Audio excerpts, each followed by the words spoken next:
এক সকালে জঙ্গলে ছোট্ট একটি খরগোশ গাছের নিচে বসে গাজর খাচ্ছিল। চারপাশে পাখিরা উড়ছিল আর জঙ্গল ছিল খুব শান্ত। হঠাৎ একটি ভয়ঙ্কর সিংহ জঙ্গলে এসে গর্জন করতে লাগল।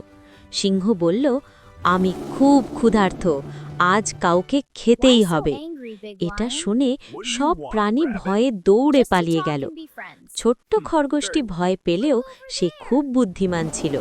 সে সাহস করে সিংহের সামনে গিয়ে বলল, রাজা, আমাদের জঙ্গলে আর একটা সিংহ এসেছে, সে বলছে এই জঙ্গল তার।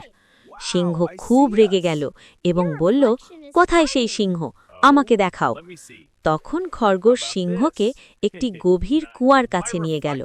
সিংহ কুয়ার ভেতরে তাকাতেই পানির মধ্যে নিজের ছায়া দেখতে পেল। সে ভাবল এটা অন্য সিংহ। রেগে গিয়ে সে গর্জন করে কুয়ার ভেতরে ঝাঁপ দিল। সিংহ আর উপরে উঠতে পারল না। খরগোশ তখন হাসতে হাসতে জঙ্গলে ফিরে গেল।